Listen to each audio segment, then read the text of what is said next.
Lecture 5 में आज हम चर्चा करने वाले हैं कंडीशन ऑफ रेजोनेंस की और क्वालिटी ऑफ रेजोनेंस, जिससे एक टॉपिक होता है जिसको कहते हो शार्पनेस ऑफ रेजोनेंस। तो उसकी आज चर्चा करेंगे। काफ़ी स्पेशल और इम्पोर्टेंट चर्चा है, यानी सीरीज LCR सर्किट के अंदर रेजोनेंस का क्या मतलब है वो समझिए। वैसे तो रेजोनेंस वर्ड क्लास 11th में थोड़ा बहुत पढ़ा हुआ है। इसका मतलब है ट्यूनिंग। रेजोनेंस का रियल मतलब है ट्यूनिंग, और ट्यूनिंग का सेंस क्या है किसी भी सर्किट में, यानी कि जब दो वेव्स आपस में रेजोनेंट कंडीशन में आती हैं, ट्यून करती हैं, तो उनकी जो भी रिस्पेक्टिव एम्पलीट्यूड्स हैं या तो वो बहुत हाई हो जाती है या वो ज़ीरो हो जाती है। यानी या तो वो एडिटिव इफेक्ट देती हैं या तो वो सब्ट्रैक्टिव इफेक्ट देती हैं। लेकिन एडिशन या सब्ट्रैक्शन होने के लिए उनका रेजोनेंस में आना बहुत ज़रूरी है, यानी उनकी ट्यूनिंग होनी बहुत ज़रूरी है। प्रैक्टिकल कॉमन सेंस की बात कहूँ तो अगर मैं कुछ कह रहा हूँ तो अगर आप मेरे साथ ट्यूनिंग में होंगे तो मेरी सारी बात आप समझ पाएंगे और बहुत अच्छे से समझ पाएंगे। लेकिन अगर आप किसी और ट्यून में हैं, किसी और चीज़ के बारे में सोच रहे हैं, तो आपको बात नहीं समझ आएगी। तो रेजोनेंस का बेसिक मतलब ट्यूनिंग से है। सर्किट्स में ट्यूनिंग का क्या सेंस है और ऐसा होने से क्या होता है, तो सबसे पहले मैं आपको बता दूं कि हम लोगों ने RLC सर्किट पढ़ा हुआ है जिसमें एक रजिस्टर, एक इंडक्टर और एक कैपेसिटर है सीरीज में। अब ये सर्किट रेजोनेंस स्टेट में आ जाए, इससे होगा क्या? तो आंसर इस सर्किट के अंदर आपको पता है एक specific amount of current flow कर रही है। ये अलग अलग रेजिस्टेंस ऑफर करते हैं और यहाँ से एक specific amount of current flow करता है। अब करंट फ्लो कभी ज़्यादा करता है कभी कम, डिपेंड करता है कि इनकी XC और रेजिस्टेंस कितना है। यानी ये कितना ऑफर कर रहा है R, ये कितना ऑफर कर रहा है XL, और ये कितनी रेजिस्टेंस ऑफर कर रहा है, दैट मीन XC। तो इन तीनों का क्या कॉम्बिनेशन है उसके अकॉर्डिंग I डिपेंड करता है। तो रेजोनेंस वर्ड ही बना है मैक्सिमम सप्लाई के लिए, maximum data supply, maximum communication. यानी यहाँ रेजोनेंस का बेसिक सेंस है कि करंट अपने पीक पे पहुंच जाए, करंट अपने मैक्सिमम स्टेज पे पहुंच जाए। तो सबसे पहले तो आपको करंट का फार्मूला पता है। करंट की बेसिक बात आपको पता है कि करंट का फार्मूला होता है E/Z, यानी जो भी EMF सप्लाई है उसको अगर Z से डिवाइड करो। Z का सेंस क्या है? Z is impedance. तो मेन पर्पस क्या है? मेन बातचीत यहाँ क्या है कि अगर करंट डिपेंड करता E/S, ये तो सोर्स की कैरेक्टरिस्टिक है, सोर्स कितना EMF सप्लाई करने वाला है। अब अगर ये Z ज़्यादा बड़ा होगा तो I कम होगा, और Z जितना मिनिमम होगा I उतना ही ज़्यादा होगा। यानी कि for I maximum Z should B minimum. यानी आपको पता है कि Z कैसा होना चाहिए, तो आंसर इज मिनिमम होना चाहिए। यानी कि रेजोनेंस कंडीशन में Z मिनिमम होगा। समझ गए बात आप? रेजोनेंस की कंडीशन की बात की जाए तो आपको ध्यान रखना है कि बात जब रेजोनेंस की होगी उसका मतलब बहुत साफ है कि रेजोनेंस कंडीशन में I कैसा होना चाहिए, मैक्सिमम। यानी Z कैसा होना चाहिए, यानी इंपेडेंस पूरी सर्किट की। आपको ध्यान रहना है ये Z क्या है, इन तीनों की नेट रेजिस्टेंस।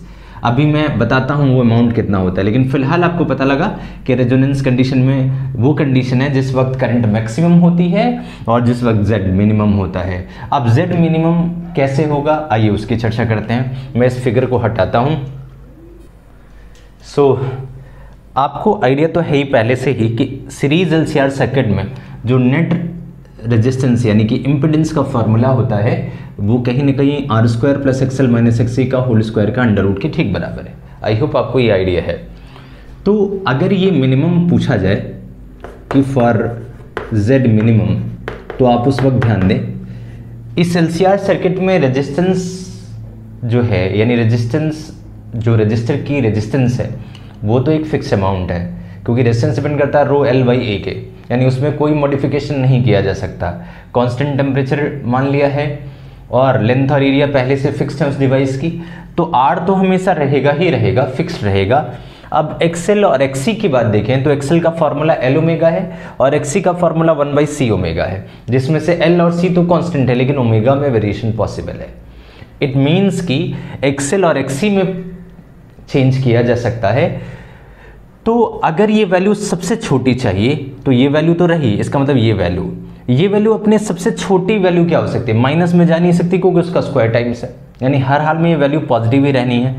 तो किसी पॉजिटिव वैल्यू का सबसे छोटा अमाउंट क्या होता है? तो आंसर इज 0। यानी कि अगर इस एंटायर एक्सएल माइनस एक्सी की वैल्यू 0 आ जाए उस वक्त जेड मिनिमम होगा। यानी कि और 0 कब आएगा? अगर ये इसमें से सब्ट्रैक्ट हो रहा है तो इसका मतलब कि एक्सएल कैसा होना चाहिए? एक्सी के बराबर। फिर से समझिए, अगर एक्सएल एक्सी के बराबर हुआ तो this minus this is equal to 0, यानी कि इस एक्सप्रेशन की सबसे कम वैल्यू 0 पॉसिबल है। इसका मतलब z मिनिमम के लिए एक्सएल कैसा होना चाहिए? एक्सी के ठीक बराबर। इसका मतलब z मिनिमम की वैल्यू कितनी है? तो आंसर इज r। ये बात आपको ध्यान रखनी है। This is condition of resonance, यानी कि जब एक्सएल एक्सी के बराबर होगा उस वक्त सर्किट में क्या आ जाएगा? रेजोनेंस हो जाएगी। क्यों? क्योंकि उस वक्त करंट अपने मैक्सिमम अमाउंट पे पहुंच जाएगी। यानी कंडीशन ऑफ रेजोनेंस अगर आपसे पूछा जाए तो इल से कि एक्सएल ठीक बराबर होना चाहिए किस चीज़ के? एक्सी के। अब अगर एक्सएल एक्सी के बराबर हुआ तो ऐसे में करंट कितना हो जाएगा? यानी पीक करंट कितना हो जाएगा? तो आपको पता है कि अब अगर z मिनिमम r के बराबर है तो I की जो पीक वैल्यू है, जो रेजोनेंट अमाउंट है, वो कितना हो जाएगा? तो answer is this will be equals to E by R। यानी I पीक कहीं ना कहीं E बाई R के इक्विवेलेंट हो जाएगा। तो करंट कितना होगा वो पता लगा, रेजोनेंस में z कितना होगा वो पता लगा, और एक और चीज़ एक्सएल ठीक बराबर होनी चाहिए किस चीज़ के? R एक्सी के। इसको भी एक बार फिर से देख लीजिए।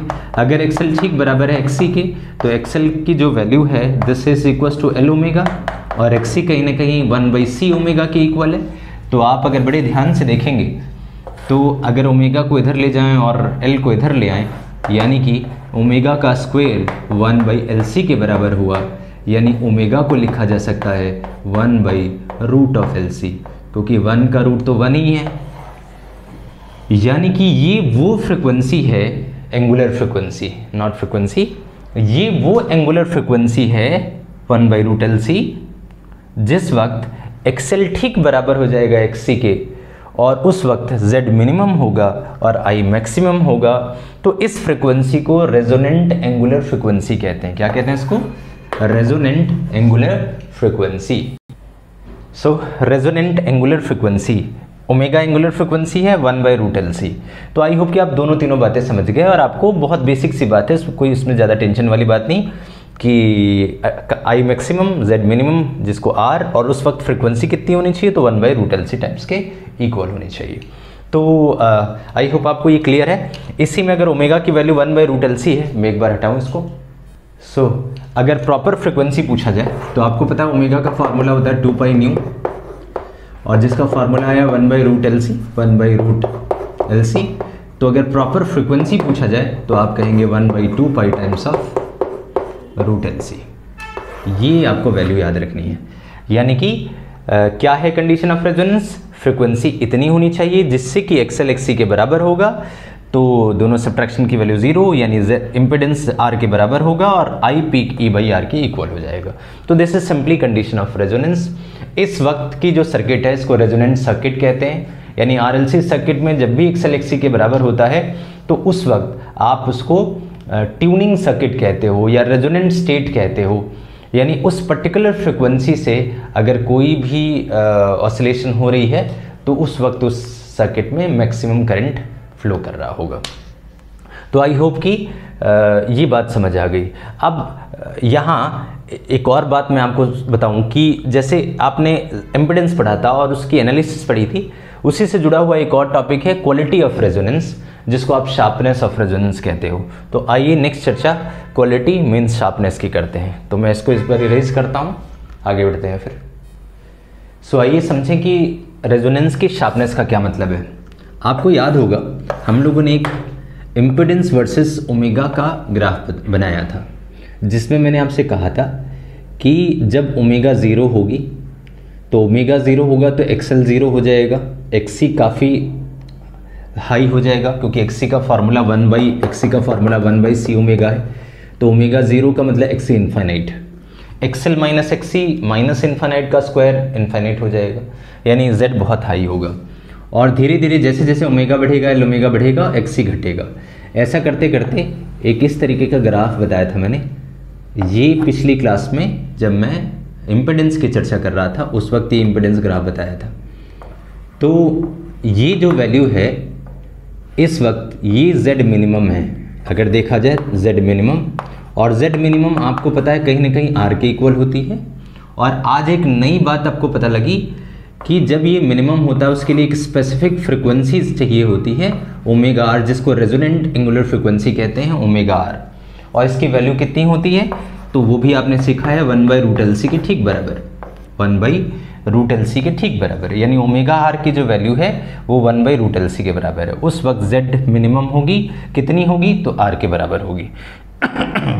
इसी ग्राफ का जरा उल्टा कन्वर्जन समझिए। मान लिया कि आपसे पूछा जाए कि करंट का ओमेगा के साथ क्या रिलेशन होगा, करंट का ओमेगा के साथ क्या रिलेशन होगा, तो आपको पता है अगर Z ऐसे वेरी कर रहा होगा तो करंट ऐसे वेरी कर रहा होगा, यानी जब Z इनफाइनाइट होगी तो उस वक्त करंट जीरो होगी क्योंकि बहुत ज़्यादा इनफाइनाइट करंट है।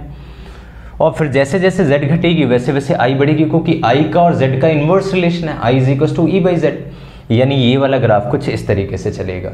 यानी कि अगर आप करंट को और ओमेगा को देखो तो कुछ इस तरीके का ग्राफ चलेगा, और ये जो बीच में है इस वक्त फिर से वही बात, ओमेगा कितनी तो ओमेगा आर, क्योंकि ओमेगा आर ही वो फ्रीक्वेंसी है जिस वक्त करंट कहाँ पहुँचता है तो पीक में पहुँचता है, यानी इस वाली वैल्यू को आप कह सकते हो I max। ये वाला ग्राफ करंट को शो कर रहा है, इसलिए इसको I बता रहा हूँ। तो आई होप कि आपको ये वाला ग्राफ समझ आया है, कुछ नया ग्राफ नहीं है, ये इसी से आया हुआ ग्राफ है, क्योंकि इसमें Z ऐसे वेरी कर रहा है तो अंडरस्टूड है कि I ऐसे वेरी करेगा। अब एक नई बात समझेंगे सॉरी, नई बात क्या है कि इस वक्त जो I पीक की वैल्यू होगी वो कहीं ना कहीं E/R के इक्वल होगी। क्यों? क्योंकि इसकी बात मैं कर रहा हूँ I पीक की, यानी इस वक्त जो रेजिस्टेंस होगी सिर्फ इम्पिडेंस रेजिस्टेंस के बराबर होगी, यानी E/R के इक्वल होगी। अब मैंने आपसे पहले कहा था कि अगर R फिक्स्ड है और XL/XC में आप वेरिएशन करा सकते हो बाई चेंजिंग ओमेगा, लेकिन सोचो अगर मैं उस R को रिप्लेस कर दूं किसी स्मॉल वैल्यू ऑफ R से तो क्या होगा। तो ये देख, तो अंडरस्टूड की बात है, कॉमन सेंस की बात है कि अगर R और ज़्यादा घटा दोगे तो ये जो करंट है वो और ज़्यादा बढ़ जाएगी। क्या बढ़ेगी? शुरू में जब XL/XC की वैल्यू इनफाइनाइट होगी, XL-XC की, तो तभी भी I 0 होगा और बाद में भी जाके I 0 हो जाएगा। यानी कि R को घटाने से जो फर्क पड़ने वाला है वो पीक में फर्क पड़ने वाला है। शुरू में और एंड तो ऐसे ही रहेगा, R में बस फर्क किसका पड़ेगा? पीक में। तो इसमें क्या देखा गया है कि जब आप R को और घटाते हो तो वैल्यू कुछ इस तरीके से देखने को मिलती है, यानी इसका पीक काफ़ी हाई हो जाता है। फिर इसमें एक और चीज़ देखी गई कि अगर आपने R और ज़्यादा घटा दिया तो फिर क्या देखा कि ये वैल्यू कुछ इस तरीके से बनी, लाइक दिस। इस ग्राफ को मैं ज़रा प्रॉपर बनाता हूँ, एक बार इसको हटा के। आप कॉन्सेप्ट तो समझ ही गए कि ये ग्राफ आया कहाँ से है। अब मैं इसको एक बार क्लियर बनाता हूँ, उसके बाद फिर डिस्कशन शुरू करते हैं। सो ओवरऑल आपने इस तरीके का ग्राफ देखा जिसमें से आपने ये समझा कि ये जो है वो हाई अमाउंट ऑफ R है, इसको आप मॉडरेट कह सकते हो, मतलब बीच में कहीं एक वैल्यू मॉडरेट R, और इसको आप लो वैल्यू ऑफ R कह सकते हो। यानी जितनी ज़्यादा आप R घटाओगे पीक पे फर्क पड़ेगा, ध्यान रहे, और किसी पे फर्क नहीं पड़ेगा। हाँ, पीक ग्रेजुअली ऊपर की तरफ चलता जाएगा क्योंकि पीक का फार्मूला E/R है, इनवर्स रिलेशन है। तो यानी ये आप समझ गए कि जैसे जैसे R घटा रहे हैं ये ग्राफ धीरे धीरे शार्प होती चली जा रही है, और ये कौन सी फ्रिक्वेंसी में होगी तो ऑब्वियस है सबकी फ्रिक्वेंसी तो सेम ही होगी, नेचुरल फ्रिक्वेंसी यानी कि रेजोनेंट फ्रिक्वेंसी सेम ही होगी। तो अब ये जो धीरे धीरे जो ग्राफ शार्प होता जा रहा है, इससे जो ट्यूनिंग हो रही है उसमें एक फ़र्क पड़ता है। कैसे फ़र्क पड़ता है? दो बातों में। पहली बात, इस वाली ट्यूनिंग में और इस वाली ट्यूनिंग में फ़र्क है। इसमें कम करंट मिल रहा है और इसमें ज़्यादा मिल रहा है। अच्छा, आप ध्यान रखेंगे इसका भी पीक फिगर के अकॉर्डिंग थोड़ा इधर उधर हो सकता है, लेकिन आप ध्यान रखें दिस इज टॉप वैल्यू। तो फिर से एक बार कहता हूँ, इस वाले में और इस वाले रेजोनेंस में फ़र्क है। इसमें कम करंट मिल रहा है, इसमें और ज़्यादा, इसमें और ज़्यादा, तो ऑब्वियस है जितनी ज़्यादा करंट मिलती चली जाएगी क्वालिटी उतनी ही ज़्यादा अच्छी होती चली जाएगी। या फिर यूं कहो कि ग्राफ जितना शार्प होता चला जाएगा क्वालिटी ऑफ जो रेजोनेंस है, जो ट्यूनिंग है, वो और ज़्यादा अच्छी होती चली जाएगी। तो इसको, इस शार्पनेस को मेज़र करने के लिए, जो कि क्वालिटी को सिग्निफाई कर रहा है, तो इसको मेज़र करने के लिए हमारे पास एक स्पेशल फैक्टर होता है जिसको आप कहते हो क्वालिटी फैक्टर। क्या कहते हो? Quality factor, Q factor. यानी क्यू फैक्टर की सबसे पहले नीड क्या है? तो मैं आपको बताऊं, क्वालिटी फैक्टर की जो प्राइमरी नीड है वो ये है कि ये कहीं ना कहीं शार्पनेस का एक आइडिया देता है। मैं इसको डेफिनेशन को लिखता हूं। सो इसका जो प्राइमरी ऑब्जेक्टिव है वो ये है कि basically the sharpness of resonance is measured by special coefficient. वो तो आप समझ गए कि इसी का नाम क्वालिटी फैक्टर है, और जितनी ज़्यादा शार्प होगी उतनी ज़्यादा क्वालिटी अच्छी होगी। लेकिन इसमें एक दो चीज़ें और भी हैं जो कॉन्सेप्चुअल डेवलपमेंट करेंगी आपका, इसलिए बहुत ध्यान से समझना होगा इसको। ये फैक्टर एक्चुअल में हमने किस लिए बनाया, तो मैं बता दूं आपको कि जो क्यू फैक्टर है ये सिर्फ ये नहीं है, तो कॉन्सेप्चुअल बात हुई, इसकी नीड हुई, लेकिन एक्चुअल में ये क्या है थोड़ा उसको समझिए। और रेजिस्टेंस घटाने के और क्या क्या फ़ायदे हो रहे हैं उनको भी समझना है। तो सबसे बड़ा फ़ायदा ये है कि जैसे जैसे पीक पे पहुंचता चला जाता है वैसे वैसे उसकी आरएमएस भी बढ़ती चली जाती है, जो कि उसकी एवरेज करंट होगी। और जैसे जैसे आरएमएस यानी कि एवरेज बढ़ता हुआ चला जाएगा वैसे वैसे जो कुछ डिस्टर्बेंस है सराउंडिंग से वो कम होती चली जाएगी। ये सब कैसे काम करेगा ये समझते हैं, लेकिन उससे पहले मैं आपको बता दूं कि क्वालिटी फैक्टर एक्चुअल में क्या है। बेसिकली ये जो क्वालिटी फैक्टर है वो जो भी रेजोनेंट फ्रिक्वेंसी है और ऐसी कोई भी दो फ्रिक्वेंसीज दोनों तरफ जिनकी पीक वाले के आरएमएस से बड़ी हो, उनकी डिफरेंस, उसी को आप कहते हो बैंडविड्थ। यानी बैंडविड्थ और रेजोनेंट के रेशियो का नाम हम लोगों ने क्वालिटी फैक्टर दे रखा है। अभी नहीं समझ आएगा, मैं थोड़ी और डिटेल में बताता हूँ। फिलहाल इतना बता देता हूँ कि omega R is resonant frequency 1/√LC, और उसको डिवाइड करेंगे दोनों तरफ कुछ दो वैल्यूज़ हैं जिनकी जो वैल्यू है पीक वैल्यू वो पीक वाले के आरएमएस से के बराबर है। यानी उनके बीच में लाई करने वाली सबकी पीक इस आरएमएस से ऊपर होगी। ऐसी फ्रीक्वेंसीज को बैंडविड्थ कहा जाता है। इन दोनों का रेशियो क्वालिटी फैक्टर है। अब मैं इसकी डेफिनेशन लिखता हूँ और थोड़ा समझाता हूँ कि मैं कहना क्या चाह रहा। सो आइए जरा प्रॉपर डिस्कशन करते हैं। यहाँ मैंने क्वालिटी फैक्टर की डेफिनेशन लिखी है कि it is the ratio of resonant frequency. Obvious है कि ये जो बीच में फ्रिक्वेंसी होगी ये रेजोनेंट फ्रिक्वेंसी होगी ओमेगा आर, और to the difference of two frequencies taken both side. यानी इसके एक साइड एक ऐसी फ्रिक्वेंसी लेनी है और दूसरी साइड भी एक ऐसी फ्रिक्वेंसी लेनी है। इसका नाम रख लो ओमेगा 1 और इसका ओमेगा 2। ये दो फ्रिक्वेंसीज ली हैं दोनों साइड। किसके दोनों साइड? रेजोनेंट के दोनों side. At each current amplitude is 1/√2 times of value of resonant state. मान लिया ये वैल्यू ऑफ रेजोनेंट स्टेट ये है, इसको मैं लिख रहा हूँ I0। तो आप क्या देखेंगे, ये वाली जो वैल्यू है वो IRMS के ठीक बराबर है। IRMS क्यों? क्योंकि IRMS आपको पता है कितना होता है, तो आंसर इज I0/√2। यानी ऐसी फ्रीक्वेंसी जिसका पीक यहाँ पहुँच रहा है। यानी ओमेगा 1 जो है, अगर किसी डिवाइस की नेचुरल फ्रीक्वेंसी ओमेगा 1 है तो ऑब्वियस है उसकी कहानी कुछ इस तरीके से चल रही होगी। ऐसी ओमेगा 2 है तो इसकी भी कहानी कुछ इस तरीके से चल रही होगी। तो आई होप आप समझ पा रहे हैं कि अगर कोई किसी भी डिवाइस की नेचुरल फ्रीक्वेंसी ओमेगा 2 है तो उसका पीक कहाँ पहुँच रहा होगा, तो यहाँ। अगर किसी का ओमेगा 1 है तो उसका भी पीक कहाँ पहुँच रहा होगा, यहाँ। तो दोनों तरफ वो फ्रीक्वेंसीज जिनका पीक यहाँ पहुँच रहा हो उन्हीं का जो डिफरेंस है यानी जो गैप है इसका और रेजोनेंट के रेशियो को क्वालिटी फैक्टर कहा जा रहा है। यानी Q का फॉर्मूला है omega R upon omega 2 minus omega 1। क्यों ऐसा क्यों कर रहे हैं? लॉजिक क्या है? लॉजिक सुनिए। आपको पता है कि अगर आप इस I0 को अचीव कर पा रहे हो तो इसका मतलब ये है कि ऑन एंड एवरेज ये इस पे काम कर रहा है, IRMS पे। यानी इसकी जो वर्किंग है वो किसके ऊपर है? IRMS के ऊपर है। तो अब क्या होगा, जो ओमेगा 1 है वो उसकी RMS नीचे होगी, लेकिन अगर देखा जाए तो इसका पीक कहीं ना कहीं इसके RMS को टच कर रहा है। तो for a very short time अगर इस ओमेगा 1 का पीक यहाँ पहुँच रहा है तो इसकी भी आवाज़ ट्यूनिंग के वक्त आ जाएगी। एक तरीके की ये डिस्टर्बेंस होगी, देखा जाए तो ध्यान से। तो अगर कोई स्टैंडर्ड वैल्यू IRMS पे काम कर रही है, कोई पीक IRMS यानी इतने पे काम कर रहा है, तो किसी फ्रिक्वेंसी का पीक अगर यहाँ पहुँचता है तो इसकी भी आवाज़ बहुत ही फ्रैक्शन ऑफ सेकेंड्स के लिए सुनाई देगी। इससे जो आगे वाला होगा इसका पीक यहाँ पहुँचेगा तो इसकी तो ज़रूर सुनाई देगी। ऐसे ही यहाँ से यहाँ तक जितने होंगे सबका पीक इसको टच कर रहा होगा, फिर यहाँ से सबका पीक टच कर रहा होगा। इसमें सुनाई कौन नहीं देगा? ये बाहर वाला, क्योंकि इसका पीक वहाँ जा ही नहीं रहा है। इससे पहले वाला भी है, इसका भी सुनाई नहीं दे रहा है, यानी ये वाली हमारे किसी काम की नहीं है। इसके बाहर और इसके अंदर आपको इतना पीक ज़रूर मिल रहा है, लेकिन आपको इस पीक के लिए जो RMS वैल्यू मिल रही है वो ये दोनों मिल रही है।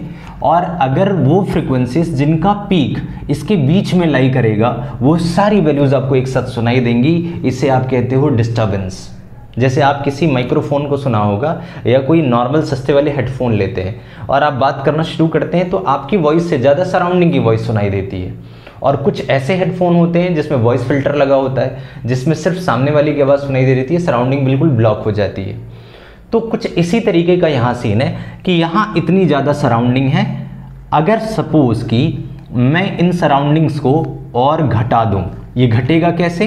जब R और कम होगा, R कम होगा तो ये ग्राफ और ज़्यादा पीक हो जाएगी। अगर कोई ग्राफ एक्सेसिवली पीक हो जाती है, सोचिए यहाँ, तो अगर ये ग्राफ एक्सेसिवली पीक हुई तो इसका RMS भी ऊपर हो जाएगा, तो इसकी बैंडविड्थ छोटी हो जाएगी। जितनी छोटी होगी बैंडविड्थ, ध्यान रखिए इसका क्या नाम है, इसको कहते हैं, ये तो है रेजोनेंट फ्रिक्वेंसी, आपको पता है। और नीचे जो वर्ड है बड़ा ही इंपॉर्टेंट सा, ये जो वर्ड है इसको कहते हैं बैंडविड्थ।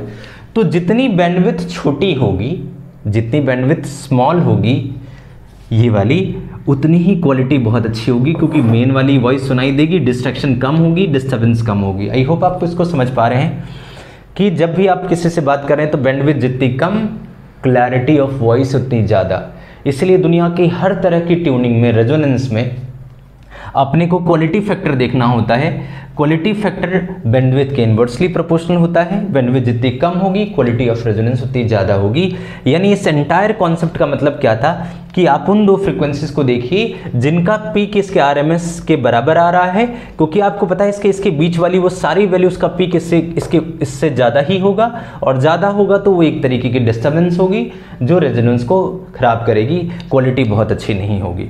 तो आई होप कि आपको ये बात बहुत अच्छे से समझ आई कि आखिर क्वालिटी का मतलब क्या था, बैंडविड्थ कम होना क्यों चाहिए, डिस्टर्बेंस क्या है, और ये डिस्टर्बेंस कम करने का तरीका क्या है। तरीका ये है कि R को घटा दीजिए, जिससे शार्प होती जाएगी। जितनी ज़्यादा शार्प होगी बैंडविड्थ कम होगी, बैंडविड्थ कम होगी तो क्वालिटी बहुत अच्छी होगी। This is the primary concept. और ये है, कई बार इस एक पोर्शन को आप डेल्टा ओमेगा कह देते हो, तो इधर का भी पोर्शन डेल्टा ओमेगा होगा, तो बैंडविड्थ 2 डेल्टा ओमेगा की इक्वल हो जाएगी।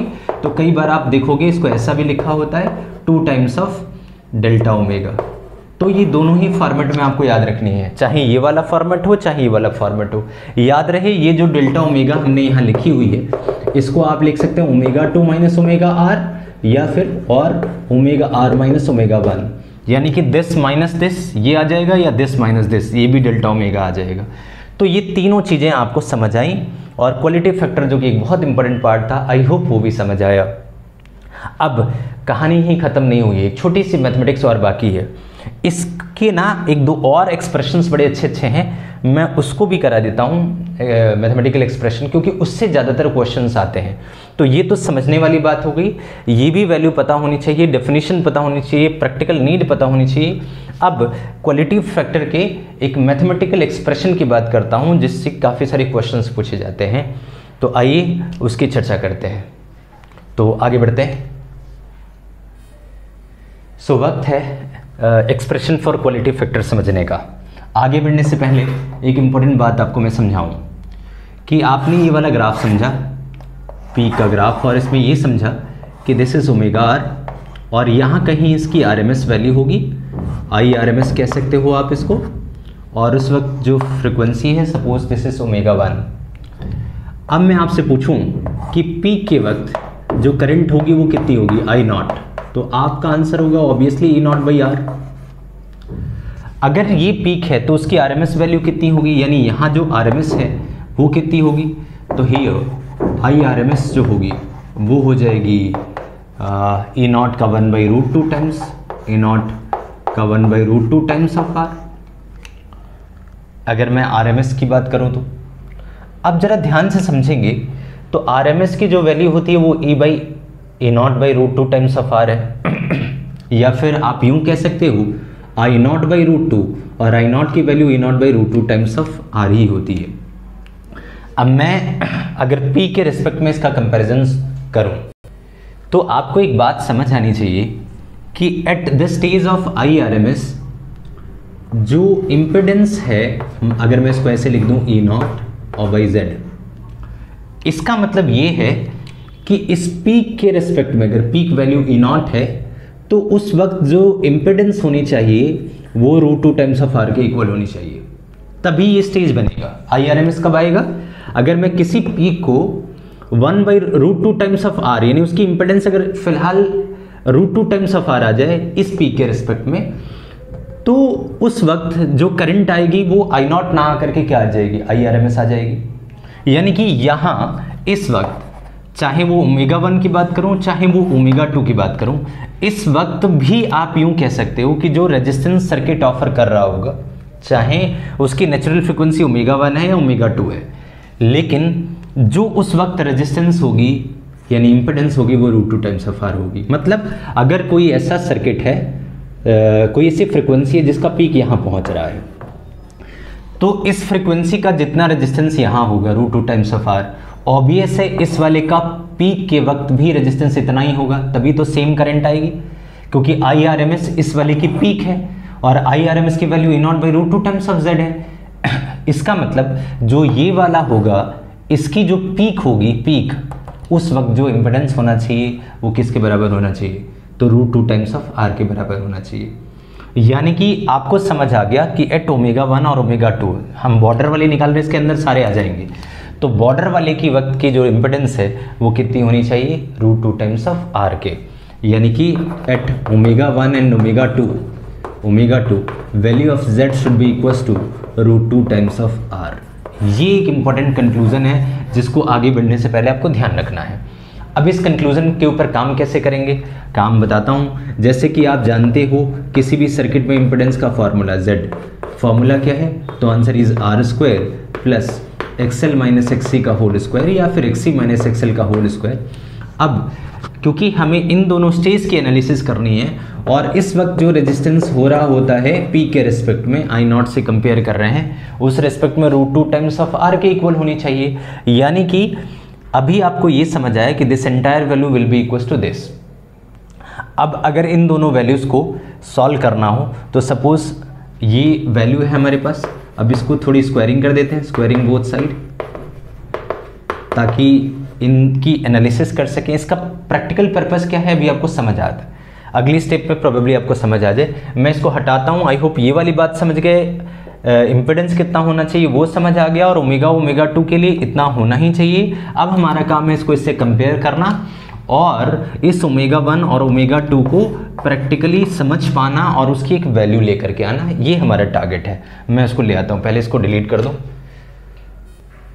सो ओवरऑल अगर मैंने इन दोनों साइड का स्क्वायर किया तो ये वाली वैल्यू आ जाएगी R² plus XL minus XC का होल स्क्वायर और इज इक्वल्स टू √2 का स्क्वायर हो जाएगा 2 और यहाँ आ जाएगा 2R²। बाद में फिर ये R² इधर आएगा माइनस में, 2R² माइनस R², यानी XL माइनस XC के होल स्क्वायर की वैल्यू सिर्फ R² के इक्वल आ जाएगी। यानी कि XL माइनस XC की जो वैल्यू आ जाएगी, राइट साइड को अंडर रूट करेंगे तो आ जाएगी प्लस माइनस R। आप समझिए, केवल R नहीं लिखा जा सकता। क्यों? क्योंकि ये वैल्यू माइनस में भी हो सकती है और प्लस में, स्क्वायर करके प्लस ही आती है, क्योंकि ये अंडर रूट टाइम्स है और स्क्वायर का अंडर रूट है, इसीलिए जो रिजल्ट आएगा वो प्लस माइनस R आ जाएगा। यानी कि XL minus XC plus R भी हो सकता है और XL minus XC minus R भी हो सकता है। अब क्योंकि आपको फार्मूला पता है, XL का फार्मूला होता है L omega minus 1/C omega और इसकी वैल्यू आ रही है प्लस माइनस R। अब इस बात को थोड़े ध्यान से आप समझिए कि इस एंटायर एक्सप्रेशन को क्यों सोचा हमने। मैंने आपसे कहा कि ω1 और ओमेगा 2, दो फ्रिक्वेंसीज है हमारे पास बॉर्डर वाली बैंडविड्थ के लिए। इस वक्त जो इम्पिडेंस होना चाहिए वो √2 टाइम्स ऑफ आर के इक्वल होना चाहिए। अब √2 टाइम्स ऑफ आर होने का मतलब है कि जो एक्सएल और एक्ससी का गैप होना चाहिए वो ±r के इक्वल होना चाहिए। इसका मतलब ये है कि अगर हम ऐसा मान लें अगर हम एजम्पशन करें कि फर्स्ट फ्रिक्वेंसी में, यानी कि जब फ्रिक्वेंसी ओमेगा 1 है उस वक्त जो रेजिस्टेंस है वो कुछ मान लीजिए प्लस या -r, सपोज -r मान लिया। ऐसा मान लेते हैं कि जिस वक्त ये ओमेगा 1 की फ्रिक्वेंसी है उस वक्त जो रेजिस्टेंस है वो -r है, तब भी ये उस कंडीशन को वैलिडेट करेगा। कौन सी कंडीशन को? कि इस फ्रीक्वेंसी के वक्त अगर -r होगी इसका मतलब √2 टाइम्स ऑफ r होगा, इसका मतलब RMS वाली कंडीशन फुलफिल कर रहा है। सपोज कि इसे आप इक्वेशन नंबर 1 मान लो। सपोज कि जब मैं इसकी फ्रीक्वेंसी ओमेगा 2 कर देता हूं तो यही वैल्यू 1/c ओमेगा 2 ये वैल्यू आ जाती है +r, इसको मैं इक्वेशन नंबर 2 मान लेता हूं। इस कंडीशन में भी ये सारी चीजें सेटिस्फाई होंगी और RMS के इक्विवेलेंट आ जाएगा। RMS के वक्त जितनी रेजिस्टेंस होती है इस सर्किट की भी रेजिस्टेंस उतनी आ गई। RMS के वक्त रेजिस्टेंस होती है, इंपेडेंस होती है पीक का √2 टाइम्स ऑफ r, यानी इस सर्किट की भी उतनी होनी चाहिए, तभी वो RMS की करंट अचीव हो पाएगी। तो कंपेयर करके हमने इसको ये सिचुएशन ले आए हम, यानी कि ये ±r के बराबर होना चाहिए। तो मान लिया हम लोगों ने कि ओमेगा 1 के वक्त इसके रेजिस्टेंस -r है और ओमेगा 2 के वक्त इसके रेजिस्टेंस +r है। इसका फायदा क्या होगा? मैंने कहा हमारा टारगेट है क्वालिटी फैक्टर का एक्सप्रेशन निकालना, और वो फार्मूला होता है omega r by omega 2 minus omega 1। अब ओमेगा r 1/√L से आपको पहले से पता है, यानी कि कहीं से आपको ओमेगा 2 माइनस ओमेगा 1 की वैल्यू पता लग जाए तो क्वालिटी फैक्टर का एक और अच्छा एक्सप्रेशन बन सकता है। This is our primary objective. तो ओमेगा 2 माइनस ओमेगा 1 लाना हमारा टारगेट है। इसी के लिए ये हमने करा, कंपैरिजन करा और दो स्टैंडर्ड इक्वेशन बना दी और दोनों में ओमेगा 1 और ओमेगा 2 की वैल्यू ले करके आ गए। अब इन दोनों को सॉल्व करके आप प्रोबेबली ये वाली वैल्यू ले आ सकते हैं। कौन सी वैल्यू? जो हमें चाहिए क्वालिटी फैक्टर में डिवाइड में जो ओमेगा 2 माइनस ओमेगा 1 था। अब ये वैल्यू कैसे आएगी? तो सपोज आपका टारगेट है ओमेगा 2 माइनस ओमेगा 1 ले आना, तो आप पहले दो काम कर सकते हैं। इन दोनों को, इसमें से इसको माइनस करेंगे तो आपको एक्सप्रेशन आ जाएगा, और प्लस करेंगे तो चीज़ें क्या होंगी? ओमेगा 1 ओमेगा 2 आ जाएगा। 1/1 एक काम करते हैं, दोनों को प्रोसीड करते हैं। सबसे पहले तो प्लस कर लेते हैं क्योंकि प्लस की भी ज़रूरत पड़ेगी। प्लस करने से क्या होगा? -r + r 0 हो जाएगा। इसको आप प्लस करोगे तो होगा क्या? L ओमेगा 1 और L ओमेगा 2 अगर आप कॉमन ले लोगे तो यहाँ बचेगा ओमेगा 1 + ओमेगा 2, और क्योंकि यहाँ 1/c कॉमन है तो आप 1/c कॉमन ले लें, बचेगा 1/ओमेगा 1 + 1/ओमेगा 2। तो आप इसको लिख लो पहले 1/ओमेगा 1 + 1/ओमेगा 2, और राइट साइड में ये वैल्यू आ गई 0। आई होप आपको एक्सप्रेशन समझ आया। सो L times of omega 1 + omega 2, अब क्या होगा? -1/c। इसको सॉल्व करोगे तो डिवीजन में आ जाएगा ओमेगा 1 ओमेगा 2 दोनों का एलसीएम, और ऊपर आ जाएगा ओमेगा 1 + ओमेगा 2 = 0। एक काम करिए आप, क्योंकि =0 है तो इसको राइट साइड भेज सकते हैं, तो ये वाली वैल्यू आ जाएगी राइट साइड में =2 में। अब =2 में ये दोनों टर्म कॉमन ही है तो इसको काट सकते हैं आप, यानी कि L = 1/c this omega 1 × omega 2। इसको आप लेफ्ट ले जाइए, L को आप राइट ले जाइए, यानी ओमेगा 1 × ओमेगा 2 की वैल्यू 1/LC आ गई। पहले ओमेगा स्क्वायर = 1/LC पढ़ा करते थे आप, कुछ वैसा सा ही है, यानी कि दोनों फ्रिक्वेंसीज का जो प्रोडक्ट होगा वो 1/LC के बराबर होगा। अभी भी कई बार स्पेसिफिकली ये क्वेश्चन आ जाता है, इसको आप ध्यान रखेंगे। ये एक्सप्रेशन नंबर A है, यानी ये भी एक खूबसूरत रिजल्ट है। कभी कोई सिचुएशन आपसे पूछी जा सकती है कि bandwidth product of two bandwidth = तो आप ध्यान रखेंगे this is equivalent to what? 1/LC, और 1/LC क्या है? This is equivalent to square of resonant frequency. यानी इसको और डिटेल में समझें तो ओमेगा 1 ओमेगा 2 का प्रोडक्ट किस चीज़ के इक्वल है? तो रेजोनेंट फ्रिक्वेंसी के स्क्वायर के इक्वल है। ये बड़ा ही खूबसूरत सा क्वेश्चन, यानी कि resonant frequency root of bandwidth frequency, product of bandwidth frequency होती है। याद रखेंगे, बहुत ही स्पेशल, बहुत ही इंपॉर्टेंट, कि रेजोनेंट फ्रिक्वेंसी किस चीज़ के बराबर होती है, तो रूट ऑफ ω1 एंड ω2। तो अगर आपको बैंडविड्थ फ्रिक्वेंसी दे रखी हो एक तरफ की और दूसरी तरफ की, और रेजोनेंट पूछी जाए, तो आप दोनों का स्क्वायर करना है, सॉरी दोनों का प्रोडक्ट निकालना है और उसका रूट कर देंगे, तो क्या आ जाएगा, रेजोनेंट फ्रिक्वेंसी आ जाएगी। तो पहला इंपॉर्टेंट एप्लीकेशन तो आपको यहीं से मिला, और ये फॉर्मूला ऑलवेज आपको याद रखना है, बड़ी लर्निंग है इसमें। अब क्योंकि हमारा टारगेट तो अलग था, ω2 माइनस ω1 लाना, तो वो प्रोबेबली आएगा सब्ट्रैक्शन से। तो अभी हम सब्ट्रैक्ट करने जा रहे हैं। आई होप आपने इसको नोट कर लिया है सारे एक्सप्रेशंस को। इन्हीं को मैं वापस सब्ट्रैक्शन मोड में डालता हूं। सो अगर इक्वेशन 1 को, यानी कि 2 में से 1 को माइनस कर देते हैं, इक्वेशन 2 में से 1 को क्या करते हैं, माइनस कर देते हैं, क्योंकि ω2 माइनस ω1 लाना है। तो इसको आप करेंगे तो L कॉमन आ जाएगा और यहाँ आ जाएगा ω2 माइनस ω1। आई होप आपको ये वाला एक्सप्रेशन समझ आया। अब यहाँ देखिए, अगर आप -1/c कॉमन ले लेंगे तो आपको पता है ये सारा टर्म प्लस में आ जाएगा। प्लस में क्या आएगा, 1/ω2 और प्लस 1/ω1, जिसमें से ω1 माइनस ω2 आ जाएगा। और सपोज मैं यहाँ टर्म प्लस कॉमन ले लेता हूँ, तो प्लस के कॉमन लेने से आप चाहो तो यहाँ ओवरऑल माइनस ले सकते हो, लेकिन इसको थोड़ा सिंप्लीफाई करके समझना होगा कि मुझे ω2 माइनस ω1 लाना है। तो अगर ω2 माइनस ω1 लाना है, अगर इस यहाँ बाहर प्लस लिया तो दोनों तरफ माइनस होगा। अगर दोनों तरफ माइनस है, इस वाले टर्म को अगर मैं पहले ले आऊँ, क्योंकि यहाँ प्लस टर्म है, दोनों के साथ माइनस माइनस लगा हुआ है, तो इसको सुलझाते वक्त यहाँ मैं लिख सकता हूँ ω1 और यहाँ मैं लिख सकता हूँ ω2, और r माइनस माइनस r जो होगा तो माइनस माइनस ये प्लस हो जाएगा, ये हो जाएगा 2r। आई होप आपको ये सारा एक्सप्रेशन समझ आया है कैसे हो।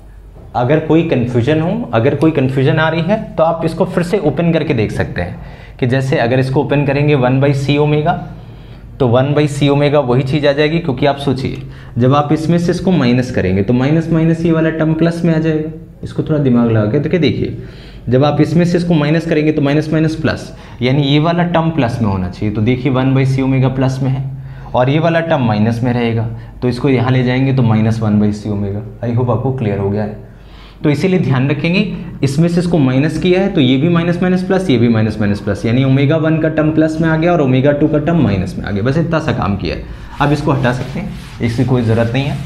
तो ओवरऑल आप इसको सॉल्व करेंगे तो यहाँ आ जाएगा L टाइम्स ऑफ ω2 माइनस ω1 और प्लस 1/c आ गया। इसको भी सॉल्व करेंगे तो आ जाएगा ω2 माइनस ω1 और अपॉन ω1 ω2, और राइट साइड में आ गया 2r। अब आप देख रहे होंगे ω2 यहाँ भी है और ω2 यहाँ, मतलब -1 यहाँ भी है। इनको अगर कॉमन ले लिया जाए ω2 माइनस ω1 को, तो यहाँ बचेगा L और यहाँ बचेगा 1/c और टाइम्स ऑफ ω1 ω2 और इज इक्वल्स टू 2r। अब आपको समझ आ रहा होगा। अब हमें अगर इसकी वैल्यू निकालनी है तो L और C तो ठीक है, लेकिन यहाँ ω1 ω2 का प्रोडक्ट आ रहा है। ये चीज़ बड़ी इंटरेस्टिंग है। अब ये चीज़ हमें पहले से पता है, अगर नहीं पता होती तो हम इसको सॉल्व नहीं कर पाते। तो अभी इसकी वैल्यू 1/√LC है, तो यहाँ से आप चाहो तो इसकी वैल्यू डायरेक्ट 1/√LC लिख सकते हो। यानी यहाँ मैं डायरेक्टली क्या करता हूँ, 1/√LC नहीं, सॉरी LC। तो C से एक C कटा, ये L ऊपर आ गया, ये L अगर ऊपर आ जाएगा तो यहाँ आ जाएगा। अब अगर ये ऊपर आया तो L प्लस L कितना हो जाएगा, 2L, यानी ω2 माइनस ω1 की जो वैल्यू आ गई इंटू 2L ठीक बराबर हो गया 2r के। तो 2 से 2 कट जाएगा, L इधर आ जाएगा, यानी हमारे को एक इम्पॉर्टेंट एक्सप्रेशन मिला। इसको मैं हटा देता हूँ। तो ω2 माइनस ω1 की जो वैल्यू पता लगी है वो पता लगी है, आगे r है और फिर ये L डिवाइड में जाएगा तो r/L, यानी कि आपको पता लगा बैंडविड्थ का फॉर्मूला। बैंडविड्थ कई बार इसको ऐसे भी लिखा होता है, इसकी वैल्यू आपको पहले बताई थी 2 times of delta omega is equals to r/L है। तो कई बार केवल डेल्टा ओमेगा पूछा जाता है and this is equal to r/2L। आप कंफ्यूज नहीं होंगे, एंटायर बैंडविड्थ r/L होगी और हाफ बैंडविड्थ होगी वो r/2L होगी। तो दोनों बातें आपको ध्यान रखनी है। सो ओमेगा 2 माइनस ओमेगा 1 जो कि हमारा टारगेट था, लेकिन इस टारगेट के बहाने दो चीज मिली। एक तो बैंडविड्थ की वैल्यू मिली R/L, काफी इंपॉर्टेंट वैल्यू, इसके ऊपर काफी सारे क्वेश्चन डायरेक्ट है, आप लिंक कर पाएंगे, आपको डायरेक्टली समझ आ जाएगा, अभी उसकी चर्चा भी करेंगे। तो खैर ओवरऑल R/L आ गया और यहाँ R/2L आ गया, और साथ में एक और कंक्लूजन मिला था कि omega 1 into omega 2 natural frequency के स्क्वायर के ठीक इक्वल होता है, यानी √LC के ठीक बराबर होता है। ये तीसरी कंक्लूजन थी इसी बहाने। तो ये 3 ओवरऑल कंक्लूजन, ये स्टेप आई होप आपको समझ आ गया है। और इन तीनों के साथ साथ जो मेन इक्वेशन थी वो क्या कह रही है, जरा वो भी एक बार देख लेते हैं। सो जो मेजर एक्सप्रेशन थी वो थी क्वालिटी फैक्टर की, जिसका फॉर्मूला था omega R upon omega 2 minus omega 1। अब ओमेगा R की वैल्यू आप पहले से जानते हो 1/√LC, और कमाल की बात क्या है, ओमेगा 2 माइनस ओमेगा 1 की वैल्यू पता लगी R/L, इस L को मैं ऊपर भेज सकता हूँ, √L से √L कट जाएगा, तो क्वालिटी फैक्टर का फॉर्मूला 1/R तो विदाउट रूट है तो बाहर आ जाएगा, ये ऊपर वाला √L से ऊपर वाला √L कटेगा तो ऊपर भी √L आ जाएगा, और नीचे √C तो है ही। ये फार्मूला एक बहुत ही स्पेशल, बहुत ही खास फार्मूला है। तो कितनी ऑब्जर्वेशंस मिली, ऑब्जर्वेशन नंबर 1 तो यही था, ये आपको सेकंड, और क्वालिटी फैक्टर का फिर से एक नया फार्मूला थर्ड। एक तो ये तो है ही omega R upon omega 2 minus omega 1। एक तीसरी बातचीत पता लगी कि क्वालिटी फैक्टर का फार्मूला 1/R√L/C है। यानी आप साफ साफ देख सकते हैं कि क्वालिटी फैक्टर R के इनवर्सली प्रोपोर्शनल है। R के कैसा है, इनवर्स। जितनी कम R होगी उतनी ही क्वालिटी फैक्टर ज़्यादा होगी, क्योंकि पीक में ज़्यादा पहुँचेगा। तो इन तीनों में से किसी भी एक पार्ट से क्वेश्चन आ सकता है, आपको इसका ध्यान रखना है। तो ये थी ओवरऑल क्वालिटी फैक्टर की बातचीत। अब क्वालिटी फैक्टर से एक और बात आपसे एक्सपेक्टेड है, जो आप सारी फार्मूलाज को लिख लेंगे, क्वेश्चंस में इन सबको अप्लाई करना है। कैसे करना है वो धीरे धीरे समझ आएगा, या कुछ एग्जाम्पल मैं बता दूंगा, उसके हिसाब से हम ट्राई करेंगे। लेकिन पहले तो सबसे पहले फार्मूलाज विजुअलाइज होने चाहिए और मेमोरी में भी होने चाहिए। अब आइए एक और अच्छी बात इससे जुड़ी हुई आपके साथ डिस्कस करूं। सो अगली इंपॉर्टेंट बातचीत ये है, कई बार इससे डायरेक्ट क्वेश्चन आता है। तो अगली बातचीत क्या है, आपने ये फार्मूला पढ़ा omega R omega 2 minus omega L। अब आप ध्यान से देखो तो इसका फार्मूला पढ़ा है R/L, यानी L ऊपर आ जाएगा। अब ये रेजोनेंट फ्रीक्वेंसी है और ये L है और नीचे R लिखा हुआ है। अगर ऊपर नीचे IRMS से मल्टीप्लाई डिवाइड कर दिया जाए, IRMS से मल्टीप्लाई और डिवाइड, तो अगर आप ध्यान से समझेंगे तो IRMS से मल्टीप्लाई डिवाइड करते वक्त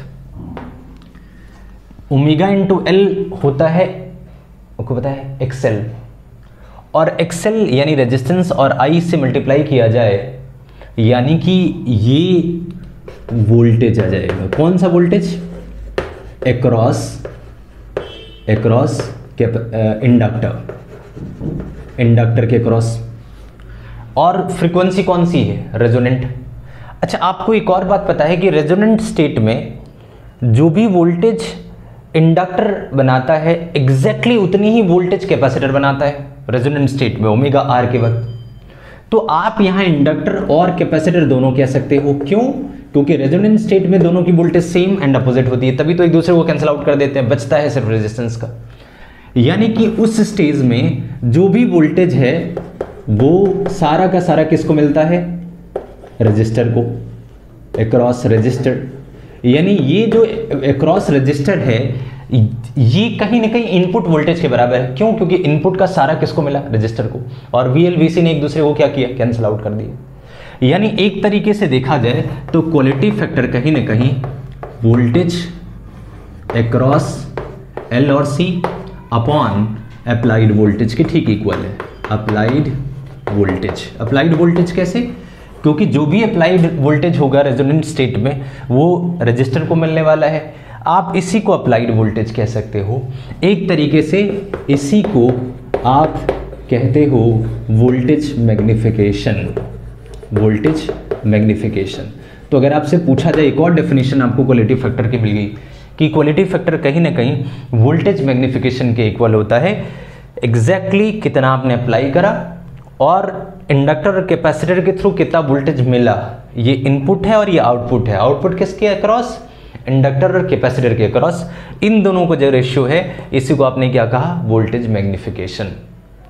तो ये भी काफ़ी इंपॉर्टेंट फॉर्मूला है, इससे कई बार आपको डायरेक्ट क्वेश्चन आ जाते हैं, तो उसका भी ध्यान रखना है। अगर क्वालिटी फैक्टर दिया हुआ है, कोई एक निकालना है तो आप निकाल सकते हो, दो पता है कोई भी तीसरी वैल्यू आप निकाल सकते हो। तो आई होप कि क्वालिटी फैक्टर की चौथी बात आपको पता लगी कि आखिर क्वालिटी फैक्टर क्या है और एक्सप्रेशन फॉर क्वालिटी फैक्टर क्या है।